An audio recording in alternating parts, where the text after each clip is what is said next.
Assalamualaikum warahmatullahi wabarakatuh. Mari kita buka pembelajaran tematik kita hari ini dengan melafazkan basmalah. Bismillahirrahmanirrahim. Baiklah, kita akan belajar tematik halaman 69. Silakan anak-anak buka bukunya di halaman 69. Nah, di situ ada siklus pembelajaran 2. Ada percakapan antara Dino, Rina, Alung, sama Ferdi tentang kelangkaan hewan. Nah, di situ silakan anak-anak baca terlebih dahulu percakapannya. Jadi silakan video ini di pause, nanti dimulai lagi ketika anak-anak sudah membaca percakapannya. Ya, marilah sekarang kita lanjutkan. Jika sudah dibaca, mari kita lanjutkan. Nah, jadi apa itu hewan langka? Ya, apa itu hewan langka? Hewan langka itu artinya hewan yang sulit ditemukan di alam bebas. Misalnya kalau yang di darat, hewan yang langka di darat itu misalnya harimau Sumatera. Terus yang di hewan air atau yang hidup di air itu misalnya ikan hiu. Nah, jadi salah satu hewan langka itu yaitu harimau Sumatera dan ikan hiu. Nah, apa penyebab hewan-hewan tersebut langka? Nah, ada yang disebabkan oleh bencana alam dan juga ada yang disebabkan oleh karena ulah manusia. Misalnya manusia itu membuang sampah sembarangan, lalu kemudian dapat mencemari air laut dan kemudian menyebabkan kelangkaan hewan-hewan yang ada di air. Itu ya. Terus semua kelompok hewan, baik hewan bertulang belakang dan hewan tidak bertulang belakang, itu habitatnya di air, di darat, sama di udara. Banyak yang sudah langka hewan-hewan tersebut dan terancam punah, mulai dari mamalia, ikan, unggas, terus reptil, amfibi, lalu juga serangga, itu banyak mengalami kelangkaan dan kepunahan. Karena tadi kata Umi jelaskan, selain karena faktor alam, juga disebabkan oleh perilaku manusia dalam memperlakukan hewan dan lingkungan di sekitarnya. Baiklah, mari kita lanjutkan pelajaran kita di halaman 70.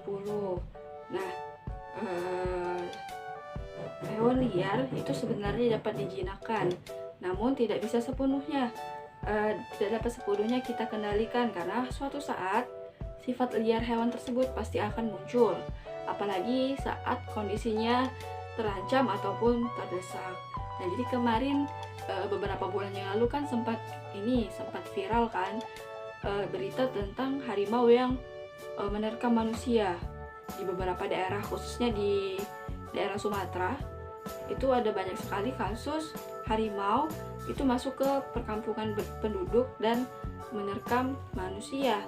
Bisa anak-anak baca terlebih dahulu teksnya di halaman 70 sampai 71 yang judulnya Harimau Mengamuk Karena Terpojok. Jadi kalau kita flashback lagi, yaitu kita ingat-ingat lagi kejadian beberapa bulan sebelumnya, beberapa bulan yang lalu, tentang harimau yang menerkam manusia sampai manusia itu meninggal ataupun sampai manusia itu mengalami luka-luka, itu sebenarnya ada penyebabnya. Di halaman 70 sampai 71 itu ada 3 penyebabnya. Ada 3 penyebab pokok yang menyebabkan hewan-hewan buas itu cenderung mengamuk dan terus memangsa manusia. Itu ada 3 penyebab. Oh ya, silakan anak-anak baca terlebih dahulu ya teksnya, nanti baru lanjutkan lagi videonya. Jadi bisa Umi langsung jelaskan. Jadi 3 persoalan tadi.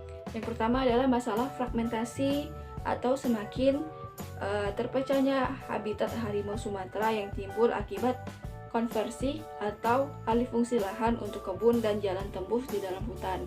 Jadi sebenarnya sekarang telah banyak terjadi konversi lahan. Jadi hutan-hutan tempat tinggal harimau itu ditebang lalu diganti lahannya menjadi lahan perkebunan, misalnya diganti menjadi perkebunan karet ataupun perkebunan lainnya. Jadi habitat harimau itu akhirnya berkurang. Terus juga dijadiin jalan tembus masuk dalam hutan. Jadi kalau dijadiin jalan tembus, otomatis habitat harimau di dalam hutan itu juga akan berkurang.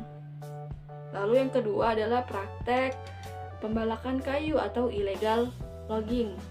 Pembalakan kayu secara ilegal. Jadi manusia itu ada yang menebang pohon di hutan itu secara ilegal dan secara berlebihan.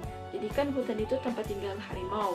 Jika pohonnya banyak ditebang, maka habitat ataupun rumahnya juga akan terganggu. Lalu yang ketiga adalah akibat pemburuan satwa liar, terutama harimau, badak, terus juga gajah. Kenapa hewan-hewan itu banyak sekali diburu? Karena jika dijual, muncul kembali itu memiliki harga yang relatif tinggi. Jadi hewan-hewan yang seperti itu banyak sekali diburu oleh manusia. Jadi sebenarnya kepunahan ataupun kelangkaan hewan itu selain dari penyebab bencana alam, penyebab lain yang juga merupakan penyebab terbesarnya kelangkaan hewan itu adalah manusia itu sendiri. Jadi ada 3 penyebabnya. Tadi ada fragmentasi atau pengalihan lahan, terus juga yang kedua ada karena pembalakan liar ataupun illegal logging, dan yang ketiga karena pemburuan satwa liar. Jadi kalau kita telaah lagi, ketiga faktor tersebut itu berasal dari manusia.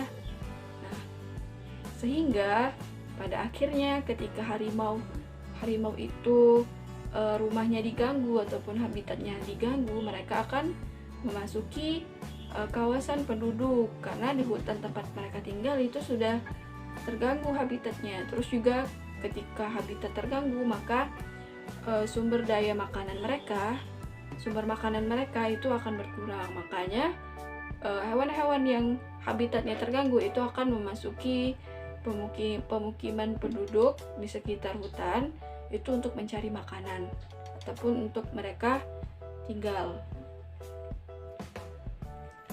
Itu ya tentang harimau. Jadi jangan sampai ya kita merusak ataupun mengganggu habitat hewan-hewan liar tersebut. Kita lanjutkan di halaman 71, itu yang bawahnya ada tentang carilah kosakata dan istilah baru yang kalian dapatkan dari teks ini. Jadi apa bedanya kosakata sama istilah? Kalau kosakata itu memiliki hanya satu kata, terdiri dari satu kata. Misalnya tadi kosakata baru, fragmentasi, kosakata baru ya. Kalau istilah itu lebih dari 2 kata. Misalnya di dalam teks itu ada istilah illegal logging. Itu dari 2 kata kan, ilegal sama logging, 2 kata. Itu disebut istilah. Silakan nanti anak-anak cari, tapi nggak usah dikumpulin ke Umi. Nanti Umi tanya aja besok pas Zoom ya. Oke, kita lanjut di halaman 72 tentang hasil wawancara. Silakan dibuka dulu bukunya di halaman 72. Jadi hasil wawancara itu dapat ditulis dalam bentuk laporan. Kemudian bisa kita masukkan ke dalam artikel dan sebagai kutipan karya tulis.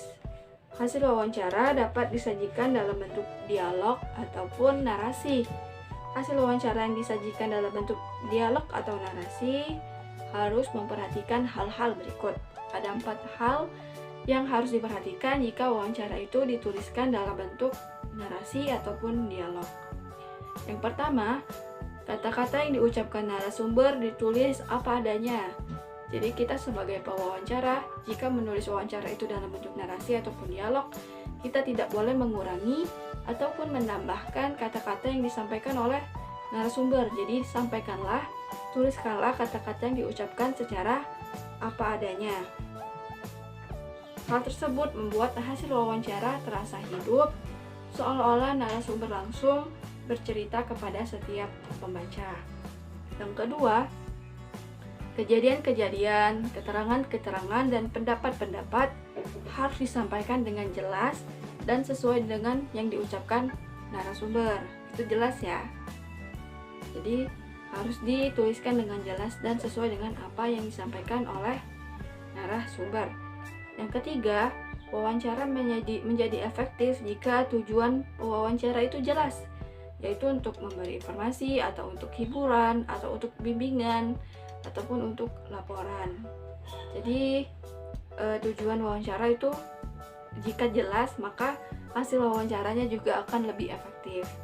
Yang keempat, hasil wawancara tidak sekedar menyajikan informasi yang berkenaan dengan topik, melainkan diselingi dengan deskripsi tentang tempat, waktu, suasana, latar belakang pribadi narasumber, dan hal lain yang membuat hasil wawancara menjadi lebih menarik. Jadi teks tentang, lihat lagi ya di halaman 70, itu teks tentang harimau itu sebenarnya merupakan teks wawancara yang dituliskan dalam bentuk narasi ataupun dalam bentuk artikel ya. Jadi kita bisa tahu nih ini adalah hasil dari wawancara, yaitu dijelaskan di sini banyak ya dijelaskan di sini bahwa ini merupakan hasil wawancara. Misalnya di sini ada kutipan langsung misalnya di paragraf 1 di situ ada tulisan, kami prihatin atas kejadian beruntun warga diterkam harimau yang telah menewaskan sedikitnya 9 warga. Nah, itu merupakan hasil dari wawancara karena di sini ada lagi tulisannya selanjutnya, kata manajer Region Sumatera Eksekutif Nasional Walhi. Berarti itu adalah kata-kata yang disampaikan oleh eksekutif manajer dari Walhi Region Sumatera. Berarti ini adalah hasil dari wawancara. Silahkan nanti anak-anak perhatikan lagi lebih lanjut. Baiklah, mari kita lanjutkan pembelajarannya di halaman 73. Di situ ada teks tentang perilaku manusia menyebabkan hewan punah. Perilaku manusia penyebab hewan punah. Jadi apa bedanya hewan punah sama hewan langka? Nah, kalau hewan langka itu hewannya masih ada, tapi jumlahnya sedikit. Tapi kalau hewan punah itu benar-benar hewannya itu sudah tidak ada lagi. Jadi katanya di sini, kapan hewan dinyatakan punah? Nah, suatu hewan disebut punah ditandai dengan kematian individu terakhir hewan tersebut. Misalnya nih, misalnya hewan A. Hewan A itu di dunia cuman tinggal satu. Nah, terus yang satu itu akhirnya meninggal ataupun mati. Nah, berarti hewan A itu merupakan hewan punah karena sudah tidak ada lagi di dunia ini karena dia sudah hewan terakhirnya itu sudah mati. Itu yang disebut dengan hewan punah. Jadi beda ya, hewan yang sudah punah dengan hewan langka itu beda. Oke, kita lanjutkan. Di halaman 73 itu kan ada teks. Jadi silakan anak-anak baca terlebih dahulu. Nanti video Umi yang ini di pause dulu. Anak-anak baca sampai selesai. Nanti baru boleh dilanjutkan untuk selanjutnya. Video selanjutnya. Jadi silakan dibaca dulu. Nanti baru dilanjutkan nonton videonya. Oke, kita lanjutkan ya kalau sudah dibaca. Jadi, disadari atau tidak, lahan yang manusia tempati, makanan, pakaian, bahan bakar, barang-barang yang manusia beli, sampah, dan gaya hidup konsumtif manusia itu menyebabkan kepunahan hewan.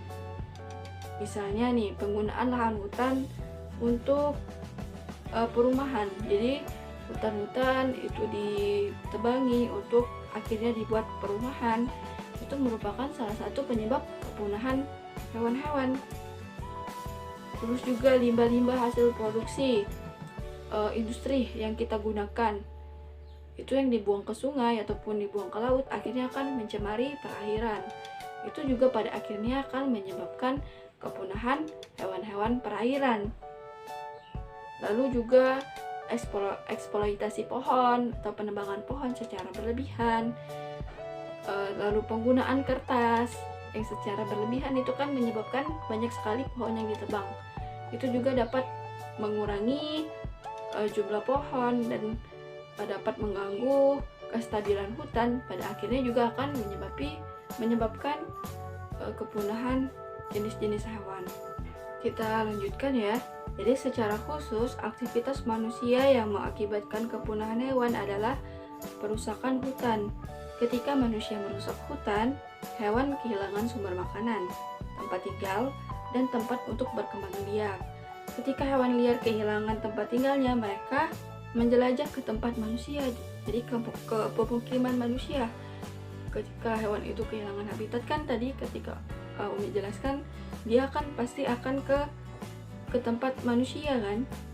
Nah, lalu manusia merasa terganggu ketika ada hewan liar di lingkungan tempat tinggalnya. Akhirnya hewan itu dibunuh, ditangkap, diusir, ditembak, dan akhirnya hewan-hewan tersebut akan mati. Padahal manusia sendiri yang menyebabkan hewan-hewan tersebut masuk ke pemukiman mereka. Lalu juga selain perusakan hutan, perburuan dan penangkapan liar secara berlebihan juga dapat menyebabkan kepunahan. Misalnya kepunahan harimau Jawa dan harimau Bali. Nah, spesies harimau Bali terakhir itu ditembak saat diburu pada tahun 1925 dan dinyatakan punah pada tanggal 27 September 1937. Sedangkan harimau Jawa dinyatakan punah sekitar tahun 1980, maksud Umi 1980 akibat perburuan dan perkembangan lahan pertanian. Jadi itu ya, jadi salah satu contoh hewan punah itu adalah hewan harimau Jawa dan harimau Bali. Jadi hewan itu sudah tidak ada lagi di dunia ini, sudah punah karena penyebabnya karena penyebabnya ada pemburuan liar dan pembukaan lahan pertanian yang mengganggu habitat mereka. Ini sangat disayangkan ya. Semoga kita dapat menjaga kelangsungan hidup hewan-hewan di sekitar kita dengan tidak mengganggu habitat hidup mereka, sehingga nanti keturunan kita ataupun anak cucu kita dapat mengetahui itu hewan-hewan yang juga kita ketahui. Itu saja materi kita hari ini, jadi tidak ada tugas hari ini.